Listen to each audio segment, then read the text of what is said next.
The Roman Colosseum, 50,000 people screaming. In the center of the arena, a woman chained to a wooden structure. Naked, terrified, suddenly they release a bull. Not to kill her, for something worse. The guards have built a mechanical replica of a cow. They shove the woman inside and force the bull to mount her.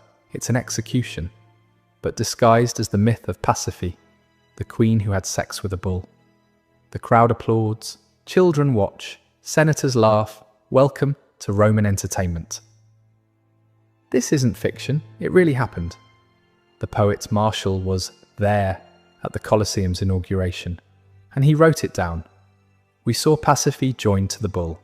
The ancient legend received testimony under Caesar. Rome, the greatest empire in history, laws, aqueducts, philosophy, and this, public rape turned into family entertainment. Today you're going to discover the most brutal, most perverted, most inhuman spectacles that Rome organized in the arena. Things Hollywood would never show, that your teachers never mentioned, but that the Romans documented in detail. Because this wasn't madness, it was politics, propaganda, control, and it was completely legal. I'm Crown and Dagger, and here there's no censorship, only the truth Rome prefers you forget. Notice how, when they talk about the Colosseum, they always mention heroic gladiators, but they never tell you this. Every week, Crown and Dagger unearths the most disturbing stories the world prefers to ignore.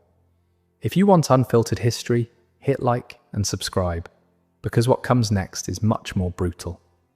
Rome, 1st to 4th century AD, 60 million people, the largest empire in human history, and every major city had one thing in common: an arena, over 250 amphitheatres across Roman territory. The Colosseum held 50,000 spectators, and it was packed almost daily. Here's what you need to understand. This wasn't random violence. It was industrial-scale death.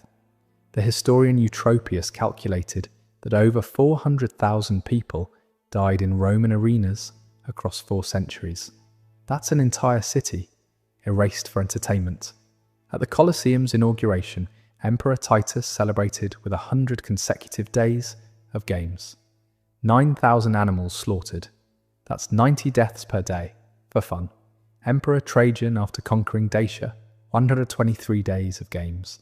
10,000 gladiators, thousands of prisoners executed. The philosopher Seneca attended these games and wrote something chilling. I come home more greedy, more cruel, more inhuman, because I have been among humans. He watched the midday executions, criminals tied to stakes, lions released, the crowd betting on how long each victim would scream before dying. That was lunch entertainment. Why? Because the arena did something no other institution could. It taught obedience through pleasure. When you watch a man torn apart, you learn what happens to Rome's enemies. When you cheer as someone dies, you become complicit. And that complicity was the point. According to historian Cassius Dio, Rome spent more on arena entertainment than on roads, schools, or hospitals by the 2nd century AD. They had supply chains bringing lions from Africa, criminals from Gaul, Christians from Judea.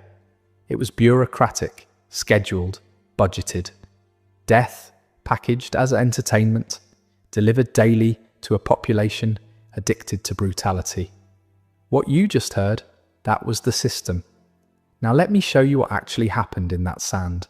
The spectacles that made 50,000 people cheer while humanity died in front of them. Starting with how it all began, at a funeral, with blood. 264 BC. 3 sons wanted to honour their dead father, not with prayers, but with blood. They armed 3 pairs of slaves and forced them to fight to the death in the Forum Boarium, a cattle market reeking of dung and smoke. This wasn't entertainment. It was munus, a duty owed to the dead. The practice came from Rome's enemies, the Campanians and Samnites. They believed restless spirits needed blood to find peace. But Roman elites saw something else: power. A funeral with bloodshed proved wealth. A funeral with spectacular bloodshed proved dominance. By the 3rd century BC, Politicians were using funeral games as campaign tools. The Senate called it piety. The crowd knew it was politics. Even the armor told stories. The Samnite gladiator wore gear mimicking Rome's conquered enemies. Every slash was a replay of Roman victories. Death became propaganda. Temporary wooden stands gave way to permanent amphitheaters. Temples to violence, where death whispered the same message. Rome commands men, armies, even death itself. If funeral games were how it started, what came next turned the arena into Rome's cruelest spectacle. Because Rome discovered something. Exotic suffering sells better than ordinary death. Lions from North Africa, leopards from the Caucasus, crocodiles from the Nile, giraffes dragged across deserts. They weren't displayed as wonders. They were condemned as prey in a carnival of slaughter. Romans called these shows venaciones, hunts, but they weren't hunts. They were executions of nature itself. Julius Caesar set the tone in 46 BC, parading a giraffe, the first ever seen in Europe. They called it a camelopardalis because Rome had no word for it. It didn't matter. The animal was thrown into the sand to be torn apart. The message, if Rome could seize the strangest beasts alive, it could conquer anything. The slaughter exploded. At the Colosseum's inauguration, Emperor Titus oversaw the deaths of more than 9,000 animals in one festival. Archaeologists found bones etched with deliberate starvation marks.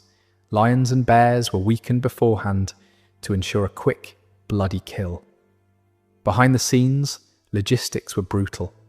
Caravans dragged cages through scorching deserts. Fleets floated them down the Nile. Handlers risked their lives delivering living trophies to a city that demanded fresh blood with every sunrise. Pliny the Elder warned that rare species were vanishing from their homelands. Lions, leopards, elephants pushed toward extinction. The Colosseum wasn't just a theatre of death, it was an ecological wrecking ball. Animal massacres drew crowds, but Rome wanted more. They wanted suspense, imbalance, fights where the outcome was rigged but the suffering was real. They wanted theatre disguised as combat.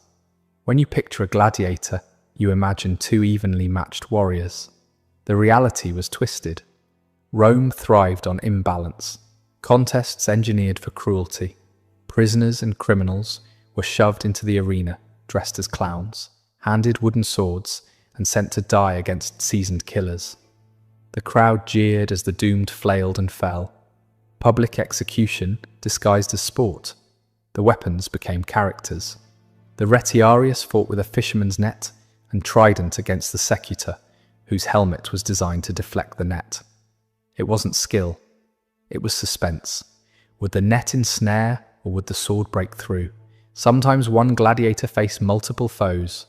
Other times, entire units clashed, turning the arena into a swamp of blood and mangled corpses.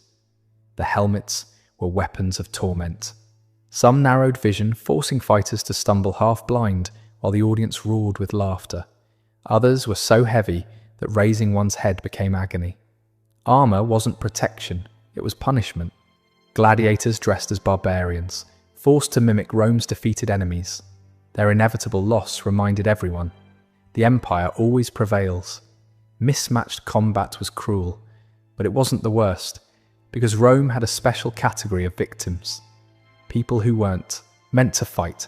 They were meant to die screaming while the crowd laughed. By midday, combat gave way to theatre, with death at centre stage.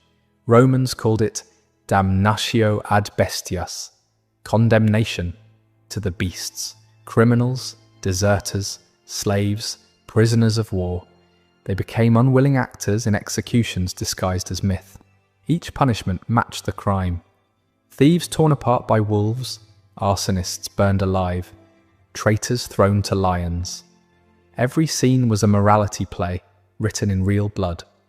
Lions were starved to a frenzy before release. Bears chained in pits were goaded into fury. The uncertainty, would the beast strike fast or toy with its prey, kept the stands howling for more. During Emperor Trajan's celebrations after conquering Dacia, thousands of captives were slaughtered over 123 days. It wasn't random. It was organized. paced like acts in a drama, every death crafted to keep the audience on edge. The historian Strabo recorded victims tied to stakes with wild boars released. The boars, trained to attack movement, would gore prisoners, while the crowd placed bets on how long each victim would scream. This wasn't justice. It was entertainment with a moral veneer. Pause for a second. 4 spectacles in. Thousands dead. Species extinct. Humans turned into props. And if you think this is the worst Rome did, you're wrong. Because what comes next is where execution stopped being about death and became pure, sadistic theatre. For the condemned, it wasn't enough to die. They had to perform their demise, acting out Rome's myths with their own bodies. Prisoners forced to play doomed heroes. Orpheus, the musician who tamed beasts. In myth, animals sat enchanted. In the arena, a bear was released mid-performance and mauled the singer to death. The poet Martial witnessed this. We saw Orpheus. If he delayed, the beasts would have obeyed, but he was torn apart. Another victim forced to play Daedalus, suspended on crude wings. He soared briefly before plunging to the beasts below. Martial quipped, "The man must have wished for real feathers." The most grotesque, Pasiphae and the bull. One show staged her union with a mechanical beast, followed by a mauling that blurred execution, humiliation, and pornography. Tertullian recorded that female prisoners were sometimes dressed as priestesses and violated in front of the crowd before being killed. The message? Rome owned its myths just as it